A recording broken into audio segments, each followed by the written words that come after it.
Welcome to the Businessmen and Women of Color podcast. I am your host, Ann Alston, and it is my pleasure to bring quality programs to all of you.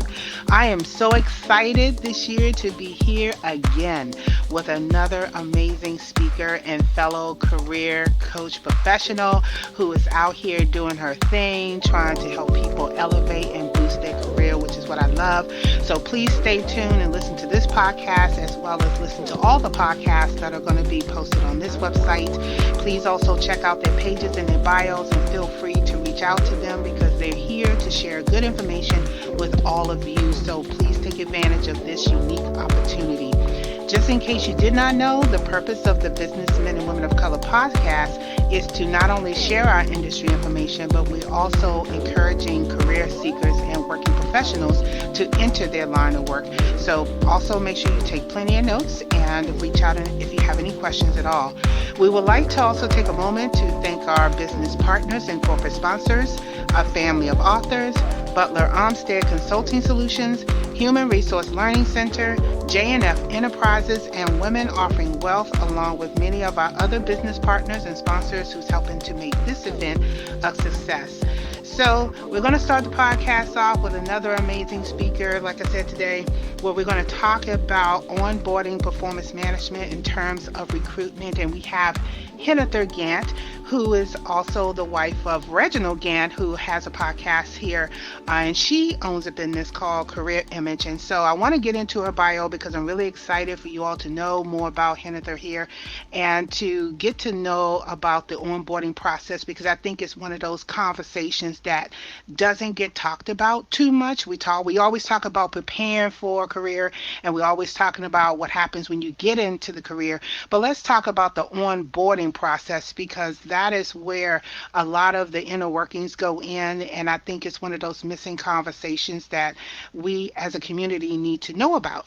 So Hennifer Gant is a human resource expert with a decade of experience in recruitment, onboarding, performance management, employee relations, and employment law in the nonprofit private industry. She has also worked for a number of organizations, including Fortune 500 and government sectors, and she has experience specializing in the hiring, firing world, which has provided inside secrets on employee rights to people and sustainment of a business. She uses those skills to focus on the undeniable passion for helping individuals obtain a career and business of their dreams. And she helps with other individuals in terms of empowering career seekers, small business owners, and students with the total human resource access so that they can take their profession to an optimal level. And she does that with her organization, Career Image Solutions Incorporated. And so she also has other endeavors, such as a youth program called the Visionary for Step Out of the Box Community Service. And she's also a mentor with the Sierra Leone Empowerment Network. And so, Hennifer, I want to welcome you so that we can hear more about this. I don't want to give it all away because we can read your bio. So welcome to the podcast. Thank you I know, so I'm pretty much. late. Anytime I hear the bio, I'm just like, yeah, that's probably just shorten that thing. But thank you so much. You're so welcome. Every time I read the bios, I get excited, and sometimes my words don't come out right because I'm just really, one of the great things about this podcast is that it really brings together a lot of people so that we can see what we do, and we don't always get to see what everybody does. And Yeah. so I'm just really humble and thankful and blessed that someone like yourself is on the podcast. So tell us more about you, your background, and how did you get into human resources? Yeah, so it started years ago. I went to Florida and found myself in a staffing agency. And when I decided to move back to Maryland, I continued in staffing. And let me tell you, I got in trouble for staying late because I would help people that did not qualify for the positions. I would stay late and help them with their resumes. I would say, I know you can do it.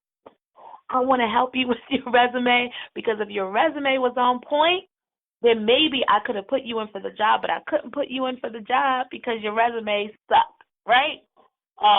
So needless to say, that really just turned into a greater passion for helping career seekers along the way. In addition to that, while still at that staffing agency, not only was I responsible for the placement for individuals, but I was also responsible for the business development piece. So I would go and really get the job orders. So I would go to different organizations and try to pitch why our staffing agency was the best and why you need to go through us to find your next talent. And through that conversation, I found out what the organization's needs really were. Many of the times they wanted to fill a position, but what they needed was greater than that position. It was more so sometimes I found out that they needed to expound on that job description, on what it is that they really needed, what they were really looking for. So both of those pieces of that experience is really what prompted the passion that I already had for helping people go to the next level. And not too long after that, I formed Career Image Solutions, and now we help career seekers as well as business owners. So we do everything from resumes, LinkedIn profiles, interview coaching. We even added an additional service for job application assistance. So individuals that don't have the time to apply for their jobs, whether it's private or federal government, we help them as well. And then for businesses, we help individuals that essentially either they don't have an HR department or they need some additional services outside of what their HR person or department can already offer. Okay, sounds really great. I want to take a step back to what you said in the beginning, that when you were talking about your experience of helping or staying late to help people who necessarily didn't qualify for jobs, Mm-hmm. what was the driving force for you to want to help them qualify for that position? Even though their resume didn't speak the language that they qualified, or maybe they actually really didn't qualify. What was your passion behind that? So my mother jokingly says that I should have been a social worker. I've just always had, I've always just had this desire to see. I get really excited when people realize what they're supposed to do, and when people get what it is that when they really accomplish something that they've really been trying to accomplish. So that burning desire, I don't know when it started or how I got it. I just have it. And the despondency, from individuals, especially in the staffing world, people think that in staffing, a recruiter's position is to get them the job, and it's so far from the truth. That their job is to fill the position with the most qualified person. So the despondency of individuals who thought that they would be getting a call back, and they're like, man, I really thought I would get that job. And it's like, well, let me tell you why you didn't get it. And I feel like that's missing in the work. That's missing in the working environment, especially in staffing, recruitment, and also with organizations that put out job descriptions. They might interview somebody, they might receive resumes, but there's no feedback. And that's really where I feel like I differentiate myself. So I kind of fill that void with for individuals that don't get that feedback, that really need to take their career to the next level. Okay, and so that sounds really great. Was there any pushback from your fellow coworkers in doing this? You know what I mean? I'm pretty sure that some of them were saying that's nice that you're helping people, but what type of challenges did you face when you went against the grain to help people? Yeah. Because like you said, your job is to fill with the most qualified person, and I'm just curious to find out what type of repercussions, or maybe good or bad, that could have come out of that if someone was placed in a position that really wasn't qualified. Right. So I never went about placing individuals that weren't qualified, but I remember specifically a conversation that one of my team leaders, so to speak, had with me. Like, hey, you can't help everybody, you know. I remember that conversation very vividly. So there really wasn't too much other repercussions, but I realized also that I couldn't help individuals outside of my job because there would be a conflict of interest. But once I got out of staffing and created career image solutions, then I was able to really help people the way I wanted to help them, and obviously get paid for it. But I had to switch gears, right? Because I had the natural desire to help, but then I had to turn that into profit and not be a nonprofit and just helping people all of the time, which I seldomly do now, but really had to turn it into some change. Yeah, absolutely. Absolutely.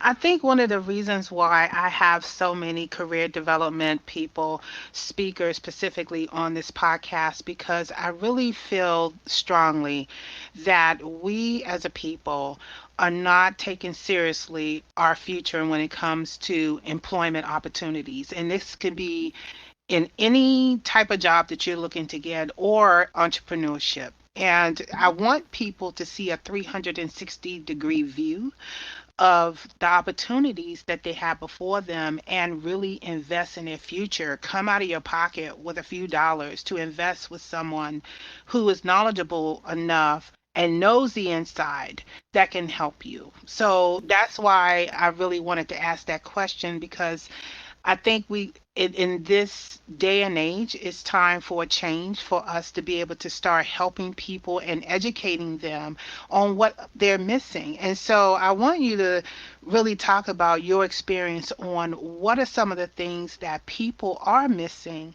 when it comes to applying for a position and how the onboarding process works on your spectrum, because I think people are just doing their resume and they think they're applying for something and not really job matching. But then the onboarding process, that's a different aspect. And so I want people to understand what the main difference of that is and how they can have catered to the job so that the onboarding process will be smoother, I should say. hmm So one of the things that I actually just spoke on this before this podcast is their brand. I don't think enough career seekers, even business professionals, consider what their brand is. And what I mean by that is that as when I put on my recruiter hat for clients, I'm looking you up before I even call you. And if you were referred to me, I'm looking you up, especially, and I'm asking questions like, hey, do you know this person? Do you know this person? What do you know about the person? So one of the key things that, again, that I don't think people are really taking into consideration and how it can really impact them, especially in terms of onboarding the correct way, effectively, smoothly, seamlessly, is that their brand precedes them in the workplace. Their brand precedes them even sometimes before the interview, right? So taking into consideration your LinkedIn profile, your Facebook, but not only that, but how you worked with people in the past is your brand. How you dress is your brand. Are you professional? Do you use a lot of curse words? Are you uplifting? Are you always negative? All of those things are part of your brand. And when and because it's so important, you can have the best resume, but if you have a terrible image, not just physically, but if you have a terrible brand, it's not going to get you that far. Even if it gets you in the door, even if it gets you hired, you still have to do such even harder. You have to work even harder, so to speak, in trying to do damage control to make sure that people see you for what you can do, not versus what people think you are. Does that make sense? What I feel that is interesting that you said it, because people, when I put out a course or a webinar or even a workshop that says, let's talk about your professional branding, there's a lot of misconception of, oh, she must be just talking about LinkedIn. It is more than just your LinkedIn profile. It is your whole entire characteristic. And when I have my workshops and I tell them you need to Google yourself, because if I can find you and see your post and see all the stuff you do, I'm going to make a judgment on you before I even get to know you. So if you don't Mm-hmm. want certain things about you out there, don't put it out on the internet, because once you put it out on the internet, it is not yours anymore. They have full control of what they post, what they don't post, what they hide, what they don't hide. You have no control. I mean, I've literally went through Facebook to prove it. I deleted like maybe 2 or 3 years worth of stuff. Do you know they still come back and say, here's your memory from stuff I deleted long time ago? Wow. So it just Wow. goes to show you that, people are really judging you based on your social media profile. And so it's really important that we set the expectation and have the control to say, this is what you're going to know about me. So I'm going to ask you, Heather, what percentage of, I would say, recruitments or candidates have you or maybe someone have discarded simply because they had a bad image on social media? Oh my goodness. I can give you a real live example. Okay. Just last week, out of let me think of the numbers. There were approximately 40 applicants, right? The end result ended up being 6 people that were contacted. And out of those 6 people, there were really only 2 that really made the cut. But the other 4, they might have had some, like, oh, let me try them out. But so out of that other 32-ish people, I would say that at least maybe almost half. It's not quite half, but they either didn't have a LinkedIn profile, or they didn't have a picture on their profile, or their email. It was just their whole image was just all over the place. Their email address was like a little funky. And the thing is, it doesn't mean that they're a bad person or they would be a bad candidate, but as a hiring official for my client, I don't have time to go through all of this stuff, if you didn't take the time to ensure that you're putting your best foot forward. So the percentage for each time, I would say at least about 30, at least about 30%. It might just something with their, whether it's LinkedIn, whether it's, social media, just something regarding their branding image period that just did not make the cut. And again, I Wow. tell people too that your resume is part of your image. Right. That's part of your brand. So if you're saying that you're an HR professional and I'm looking at your resume and I don't see anything, I don't even see any key skills, I'm not paying you any attention.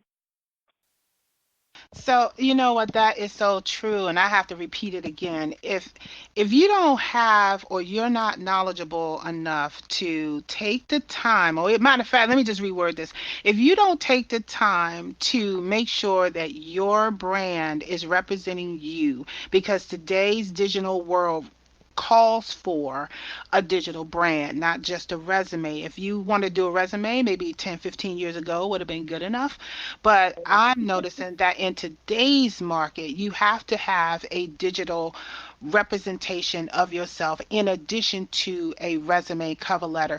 And honestly, a resume and cover letter literally supports what your digital profile is to Right. me. And that's the way that I kind of see it, because that's what's working for many of the people I worked with who I help do career transition. Because when you have a really good, solid digital brand and you have a resume, a really strong resume, you walk in highly qualified. Right. You walk in Right. highly qualified. People don't understand that. It takes time to build a digital profile because it's easier, it's online, people can access it easy, people can look you up, you're reputable, people are vetting for you. And it's not just you walking in with your resume and a degree and saying, I am qualified.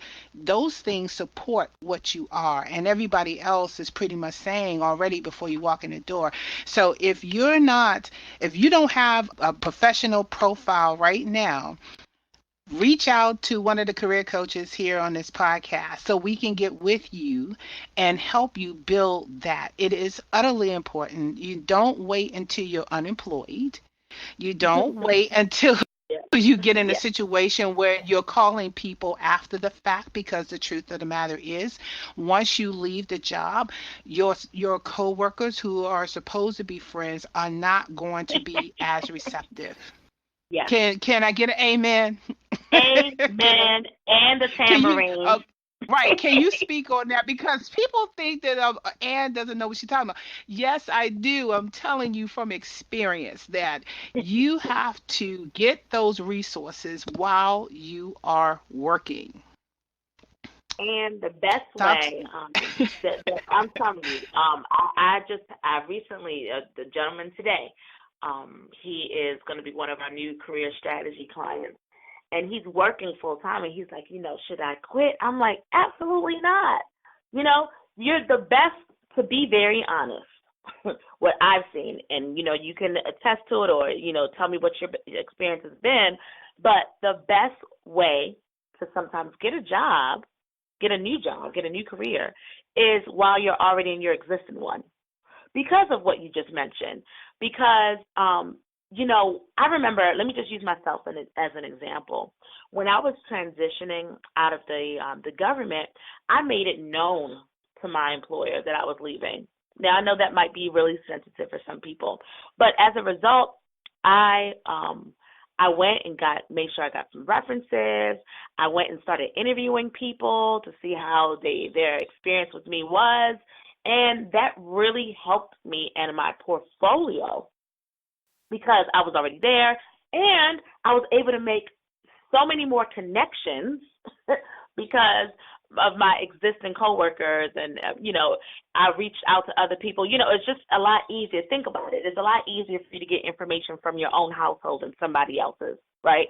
So when you're Abs- currently an employee, you have to think of it in that same light. It people are being more receptive to speak to you because you're already an employee versus you being a former employee trying to get info. Absolutely, absolutely. And I think this conversation is really going to go on and on because I believe that me and Heather are going to really just start throwing out stuff. But I want people to really take this in this conversation because basically what we're saying in effect is you can't wait until tomorrow to start building your roadmap. No matter where you are in your career, you always need a roadmap, and that road is going to continue for as long as you are working. So just like the yellow brick road just kept going on and on until you got to the Emerald City, that's your retirement, but you're not there yet. And as long as you are in the workforce, you have to maintain a current roadmap for your career. It is a necessity. Yes. So let's turn the conversation because we can go on and on this. I see. I Or- see. yeah, okay. So I would like to know more about your youth program, your Visionary for Step Out of the Box Community Services. Talk about that and some of the mentoring for the Sierra Leone Empowerment Network. Absolutely. So mentoring for me started before I even knew what I was doing, and started out at my church, and I was a Sunday school teacher. And some of the youth that were in my class, obviously graduated out of the middle school age range, and just always stuck with them and kept track of them. Went on to college, and I'm still there. Like, hey, what are you doing? How are you dressing? So that's really how it got started. And I just found myself really drawing to, especially inner city youth, because I grew up between Baltimore City as well as Prince George's County, and my parents are West African. So I had a little bit, I always tell people I had the best of all worlds, right? And but I know that in my household, the way I was brought up was a little different from my neighbor, right? I knew that there were different expectations. The language um, that was spoken, and I'm not talking about our dialect, but there wasn't really a question of if I was going to college. It was, which college am I going to? It wasn't a matter of, hey, how late can I stay outside? It was, hey, you're going to do this workbook. You're in the fifth grade, but you're going to do work in a sixth grade workbook before you can even go outside and come back in before the street lights come on, right? So all of that um, really sparked my desire to help other youth that might not have had the same upbringing, but also had the same potential. And I just really still enjoy doing that. I love teenagers, love it. Then secondly, I developed an additional desire to empower women. That's actually how Step Out the Box came about, and was really feeling a need. I was going through some things. I actually wrote a book about it, Freedom from Anxiety, and it took me a while to even publish the book because I didn't want people to get confused, brand confusion. It's like, wait a minute, aren't you like the HR lady? What are you talking about anxiety about? And I just felt that in the book, I actually go into several stories where a lot of my close friends it also experienced anxiety and other things that women go through. And because you consider to be a superwoman or a boss, everybody wants to be a boss now, because you're a boss and, you have businesses and children and marriage, I found that there were many women that were secretly hiding a lot of mental health issues, a lot of just depression and anxiety, and whether it would be medically diagnosed or just going through a rough season in their life, whether it was with child custody, I mean, you name it. And that really sparked the interest in developing Step Out the Box. So myself and a few other co-founders held an event in 2013, 2014, and it really just kind of took off from there, and we're actually we just put it down on the table just to figure out where we want to go with it in the future. But my passion for helping women and women's empowerment still continues. I'm actually the leader of my women's ministry at church, and I'm always saying yes to an opportunity that I can go and speak at an event, at a women's event, to just go in and empower through my story of how with what I was dealing with in secret, and how me coming out with it in public actually helped with my healing. So, and then Fantastic. feeling, yeah. I was saying fantastic. I'm impressed. I like it. I always love women's empowerment. That's part of my forte as well, and I applaud you for going out there and stepping out the box and getting these women to realize their potential and just offering some type of solutions. How many women would you say you touched with this type of service over the course since 2013? I would definitely say, I actually just spoke at another event. I would definitely, we're probably approaching a little over the 100 mark now. Wow. Yeah, a little over the 100 mark now, especially from what I just did earlier this year. Yeah, definitely a little over the 100 mark. We purposely try, especially myself, especially when you're talking about something so sensitive, I try to ensure that we are in intimate settings that people can feel comfortable speaking not only to me but airing it out to other people in the room. As women, we are known for gossiping, which I hate, but we're also known, for being really free to be open, and we need to sometimes verbally communicate how we're feeling for us to get to that next feeling, that next level of healing. So, yeah, definitely, probably just over the 100 mark. That sounds wonderful. So, what other initiatives are you working on currently outside of that? I know it sounds like you have a whole lot going on with the career and then the empowerment and out of the box, but are there any other initiatives that you're working on that you want people to know about? The only other initiative that I would, those are really the ones that I'm working with right now. But besides that, I do want to encourage anybody that might be interested in the world of human resources. I do sit on the board for the National Association for African Americans in Human Resources, Oh, wow. and it's a Yeah, let's group. talk about that. Let's talk a little bit about that and how we can encourage people because I don't know currently what the percentage is of how many African Americans are in human resources. I'm pretty sure there are plenty, but when it comes to a leadership position or maybe even starting their own company, I would kind of like to know more about your involvement with the board and what the organization does. Yes, so the organization, although the name is African Americans, we definitely welcome anyone, right?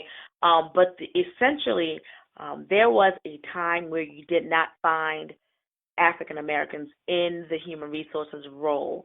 And you know how important it is for African Americans, for people to see themselves in a hiring capacity, right? And with the organization, we provide professional development, networking opportunities. I mean, we've literally had people attend some of our meetings for the Greater Baltimore chapter, and they've walked away with a job and didn't have prior HR experience, because we realize that it's no longer just what you know, but it's really all about who you know. So we just kind of facilitate those opportunities while ensuring that our members and guests are educated in the HR realm. So I'm responsible for contacting the presenters. We have monthly professional development meetings, either by webinar or in person, and I'm responsible for getting the presenters that are going to be speaking about the specific training topics and things of that nature. So NAAAHR.org is what you can go to, and it's nationwide. It's not just in Baltimore, but I am part of the Greater Baltimore chapter. So that's a little bit about that. But yeah, I've been attracting a lot of people interested in HR lately. So I thought I would go ahead and make that plug. If Well, anybody and is that's interested. great, because I've gotten requests from people who are in the IT field and want to get into IT healthcare, and some of them want to get into Yes, IT and human resources. There's always yes. a combination to incorporate human resources in whatever industry that you're doing.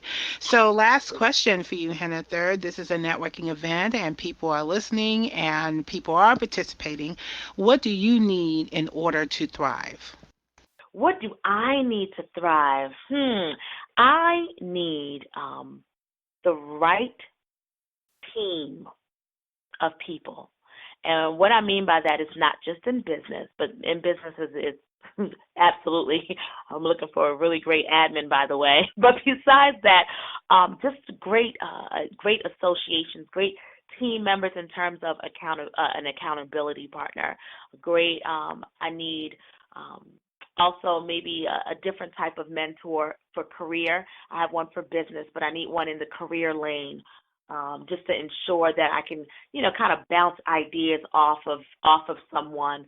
And also, I would also say I need an associate or some type of partner in terms of getting this business. There's more than enough out here for everybody, but just someone else that I can maybe go peer to peer with, and really just taking the services that I provide, making sure that it can be spread to the masses, to continue sharing this passion that I have for sharing HR with career seekers and business owners. That sounds fantastic. And so, you guys, I hope that you have really taken notes and really considered this seriously, this conversation that we had in this podcast, to invest in your future. Get a career coach that's going to help you build that roadmap. Find the information that you need. If you don't want to get a career coach, there's definitely information out here, but it's just definitely easier if you just get a professional. And it's not that expensive to get one of us to help you build your career roadmap, because we are here to ensure that you are successful. We also want you to be encouraged to help Hannah with her cause by joining in with her, partnering and collaborating with her to help mentor young women, offer mentor empowerment services to our men and women, and any other thing that she might be involved in, along with any other speakers that's on this platform, including myself. So with that, Hannah, I would like to thank you for being on the podcast today. I really enjoyed this conversation and would like to work with you further in some other, activities. Awesome, awesome, awesome. Thank you so much, Anne. I really appreciate it. It's been great. You're a great interviewer. Oh, thank you.